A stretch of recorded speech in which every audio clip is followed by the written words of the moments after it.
Bonjour les 4e, j'espère que vous avez passé un excellent week-end. On se retrouve pour la première séance sur notre nouvelle séquence qui va concerner les probabilités. Donc dans un premier temps, vous allez chercher l'activité numéro 1 qui s'appelle de la vie courante aux probabilités. Puis vous allez ensuite vérifier votre travail à l'aide de la correction que je vais vous proposer. Ensuite, vous compléterez la notion 28 qui s'appelle connaître le vocabulaire des probabilités. Et puis pour terminer, vous ferez les exercices 1 et 2 de la première fiche d'exercice sur les probabilités. Et comme pour l'activité, vous vérifierez votre travail à l'aide de la correction. On commence par l'activité numéro 1 qui s'appelle de la vie courante aux probabilités. Donc je vous propose de la faire en deux parties. On va d'abord faire la question 1. Donc vous avez 5 événements et 5 expressions. Premier événement qu'on appelle A, vous avez une grossesse aboutit à la naissance d'une fille. Événement B, une personne pèse plus de 1000 kg. Événement C, des rollers ont des roues. Événement D, à la plage on se baigne. Événement E, on trouve une perle dans une huître. Et vous avez des expressions numérotées de 1 à 5 qui correspondent. Donc en fait tout simplement sur le schéma que vous avez en dessous, il y a 5 flèches et à chaque flèche vous devez associer une lettre et un numéro qui va correspondre à une expression et un événement. Vous avez juste à marquer exemple, si vous pensez que sur la flèche qui correspond à 0%, vous voulez mettre l'événement B avec l'expression 5, vous mettez juste B5.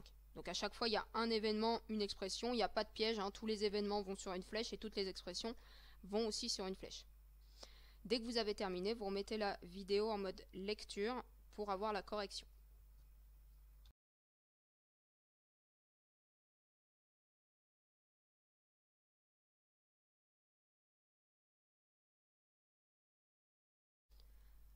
Donc correction de la première partie de l'activité. Donc un événement, on va peut-être déjà mettre le plus facile, ce sont les expressions. Donc quelque chose qui arrive jamais, sa probabilité c'est 0%, donc c'était le numéro 3. Ensuite, vous avez peu fréquent pour le numéro 5. 50% c'est une fois sur 2, donc c'est le numéro 2. Ensuite, très fréquent, c'est le numéro 1. Et après, toujours, c'était le numéro 4. Et ensuite, à chacun de ces numéros, il fallait associer un événement. Donc, pour un événement qui n'arrive jamais, c'était l'événement numéro B. Une personne pèse plus de 1000 kg. Ensuite, pour l'événement qualifié de peu fréquent, c'était le E. On trouve une perle dans une huître. C'est possible, mais c'est peu fréquent. Ensuite, pour l'événement qui arrive une fois sur 2, c'était l'événement A. Une grossesse aboutit à la naissance d'une fille. Pour le numéro 1, quelque chose de très fréquent, c'était à la plage on se baigne. Donc c'est quelque chose de très fréquent mais qui n'arrive pas toujours. Par contre, le phénomène où des rollers ont des roues, ça c'est quelque chose qui arrive toujours. Donc c'était la lettre C. Ensuite, vous allez continuer en cherchant la deuxième partie de l'activité. Donc c'est la même chose en fait, vous avez un tableau à compléter en associant à chaque fois un élément d'une colonne avec les 4 autres colonnes. Donc vous avez de la même façon 5 événements numérotés de A à E, 5 expressions numérotées de 1 à 5. De même, vous avez la probabilité en langage courant, donc numérotée aussi de 1 à 5. Et la valeur de la probabilité, pareil, vous avez à chaque fois 5 possibilités. Et donc pour ça, vous complétez directement le tableau que vous avez en dessous en associant un événement, son expression, la probabilité en langage courant, puis la valeur de la probabilité. Quand vous avez terminé, vous mettez la vidéo en mode lecture pour obtenir la correction.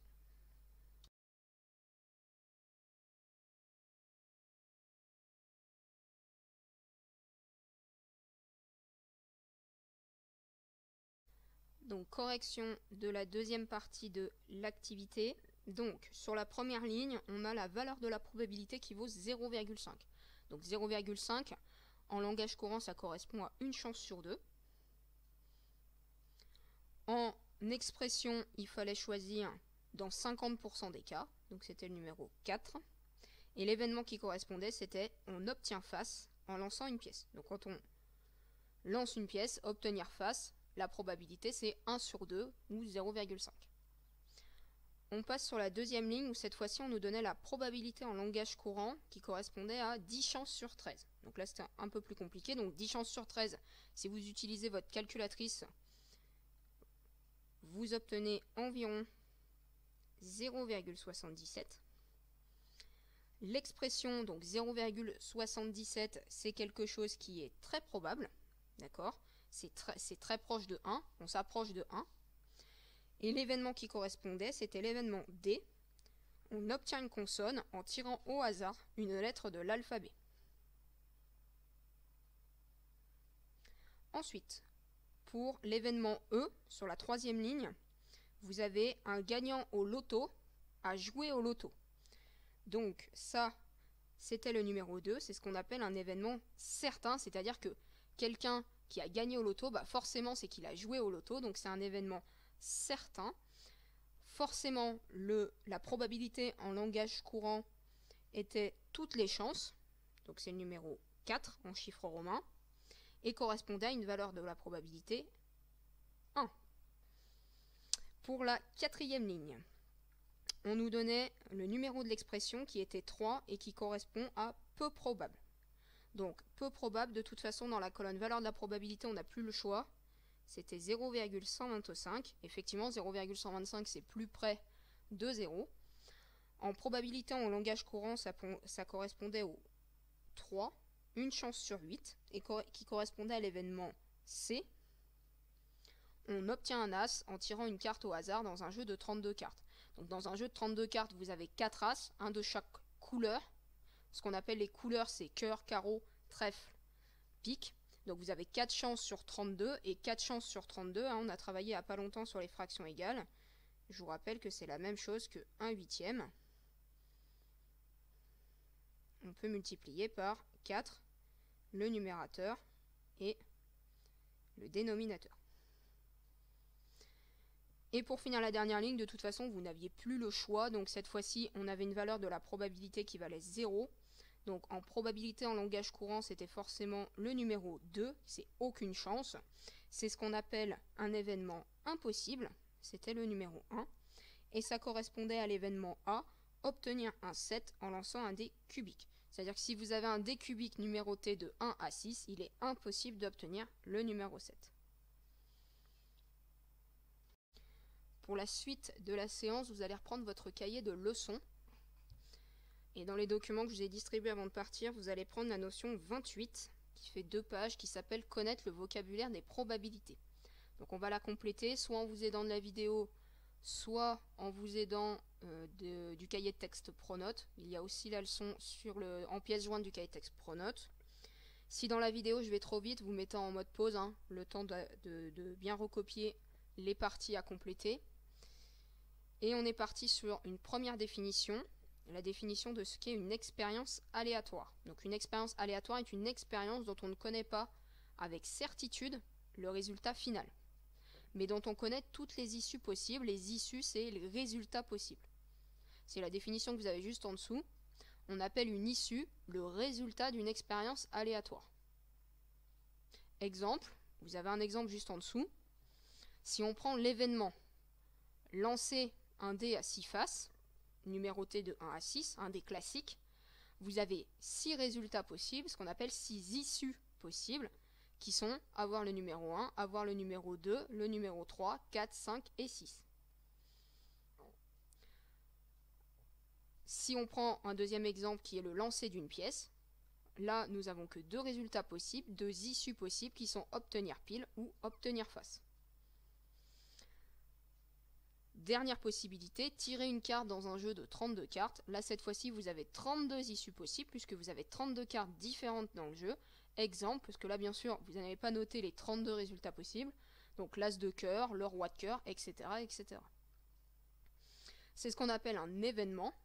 Un événement, c'est une condition qui, selon l'issue, est réalisée ou non. Donc, votre événement, il peut avoir aucune, une ou plusieurs issues de l'expérience.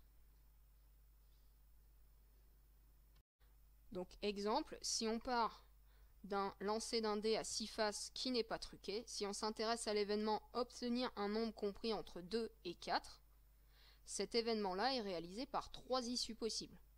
Puisque sur un dé à 6 faces, il y a 6 issues possibles en tout.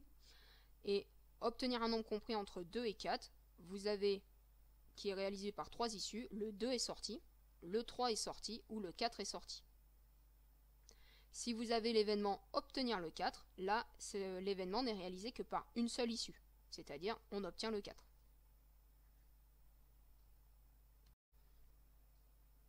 Donc ensuite on enchaîne sur la deuxième page et on commence par la définition de modéliser une expérience aléatoire, c'est quand on associe une probabilité à chaque issue. En respectant deux petites règles, la probabilité d'une issue c'est forcément un nombre compris entre 0 et 1. Une probabilité, ça il faut le savoir par cœur, c'est quelque chose qui est forcément compris entre 0 et 1. Ça peut s'interpréter comme la proportion de chances d'obtenir cette issue. Exemple, si je vous demande la probabilité d'obtenir le 4 quand on lance un dé à 6 faces, c'est une chance sur 6.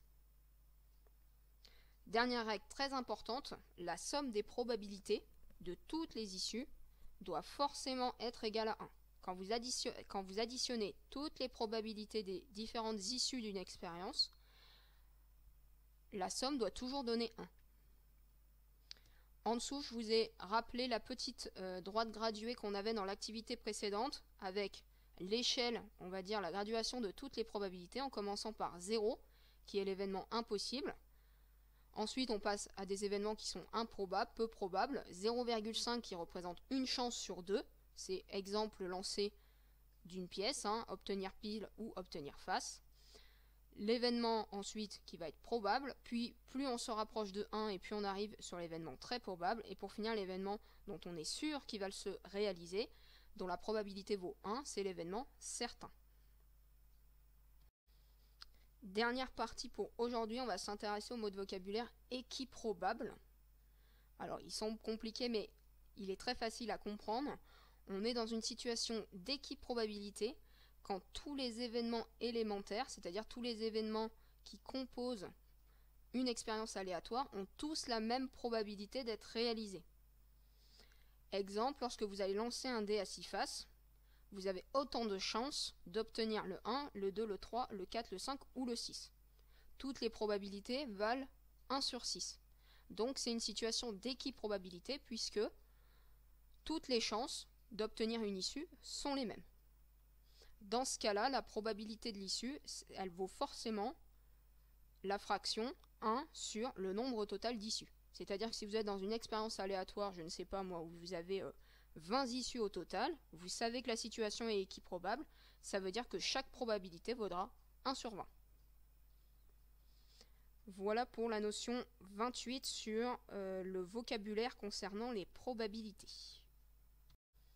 Alors pour mettre en application ce qu'on vient de voir dans l'activité, dans la leçon, vous allez me chercher l'exercice numéro 1.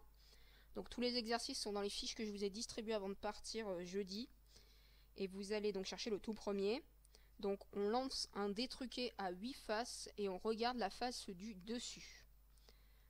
Vous avez les probabilités qui sont indiquées dans le tableau suivant. Donc on sait par exemple, au hasard, que la probabilité d'avoir le numéro 4 c'est 0,2. Et je vous demande d'expliquer pourquoi cette situation est impossible. Donc c'est lié à une propriété qu'on vient de voir dans la leçon juste avant. Donc trouvez-moi quelle propriété ici n'est pas vérifiée.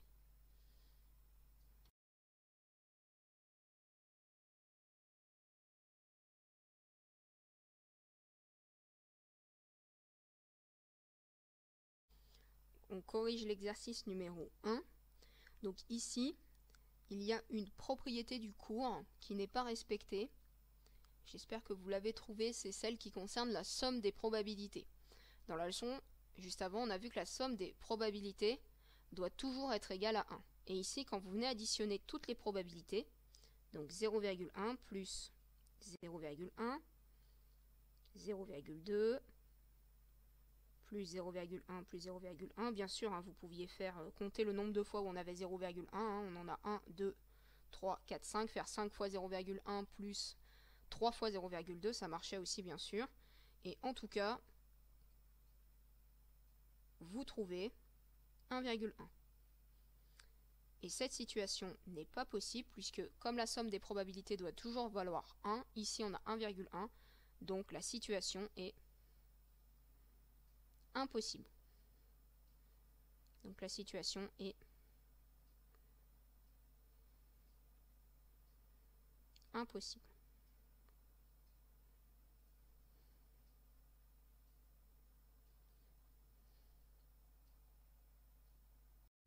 Pour terminer la séance, vous me cherchez l'exercice numéro 2.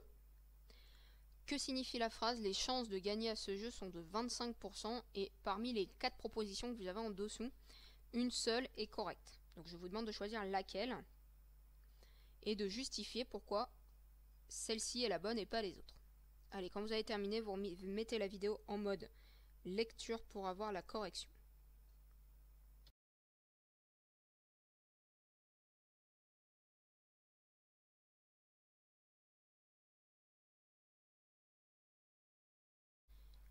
Correction d'exercice numéro 2. Donc la bonne réponse était la réponse B. En moyenne, une personne sur 4 gagne à ce jeu. Alors, les réponses A et C ne sont pas correctes, puisque, attention, quand on vous dit si 100 personnes jouent à ce jeu, alors 25 gagneront à coup sûr, c'est faux, puisque, attention, 25% c'est une probabilité. Ça veut dire que ce n'est pas la certitude que sur 100 personnes, exactement 25 vont gagner. C'est une probabilité. Donc attention, les réponses A et C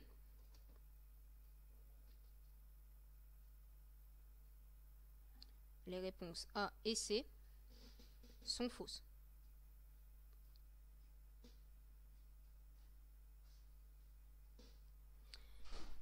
De même, la réponse D est fausse. La probabilité de gagner à ce jeu est de 25, puisqu'on a vu précédemment dans la leçon qu'une probabilité était forcément un nombre compris entre 0 et 1. Donc la probabilité de quoi que ce soit ne peut pas être 25. Ça, c'est forcément faux. Donc la réponse D est fausse également. La seule réponse qui est correcte, c'est la réponse B. Donc la réponse B est correcte.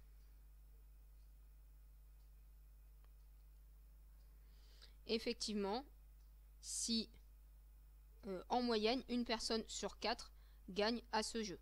Puisque on vous dit que les chances de gagner à ce jeu sont de 25%, ça veut dire que la probabilité de gagner à ce jeu est de 25 sur 100. Et 25 sur 100, si on simplifie cette fraction, c'est bien égal à 1 quart. On peut multiplier par 25 au numérateur et au dénominateur. Mais attention à ne pas confondre probabilité et certitude. Donc c'est la fin de notre première séance sur les probabilités. Donc on se revoit jeudi. Pour jeudi, vous allez me chercher donc sur la même fiche d'exercice qu'aujourd'hui, les exercices 3 et 4. Donc vous les faites sur votre cahier d'exercice, n'est pas la peine de me les envoyer. On les corrigera dans la prochaine séance jeudi. Pour également jeudi, vous allez me faire le QCM numéro 1, ce sont des révisions. Donc vous pouvez faire le QCM à partir d'aujourd'hui, demain et jusqu'à jeudi. Le QCM ferme à 20 h. Donc comme d'habitude, vous trouverez le QCM à réaliser sur l'écran d'accueil de l'espace élève, Pronote, dans une rubrique qui s'appelle Prochain e-devoir. Si vous avez un souci, vous pouvez me contacter via Pronote. Et dernière chose, là par contre, ces exercices sont obligatoirement à m'envoyer. Donc vous allez me faire le devoir numéro 1 sur les probabilités. Vous avez jusqu'à vendredi soir pour me l'envoyer. Ces 4 petits exercices sur les probabilités, vous trouverez le sujet du devoir dans le cahier de texte Pronote, donc soit dans le contenu de la séance d'aujourd'hui, soit dans le cahier de texte pour vendredi. Vous faites ces exercices non pas sur le sujet, mais sur votre cahier d'exercice ou sur une feuille, et vous me les partagez soit via Nextcloud, l'app, en passant par la plateforme ENT, mon e-collège loiretain, ou si vous avez un souci, vous pouvez aussi me les envoyer par mail, et vous avez mon adresse mail juste ici. Donc je vous souhaite une excellente fin de journée, et puis on se retrouve jeudi pour la suite de notre séquence sur les probabilités.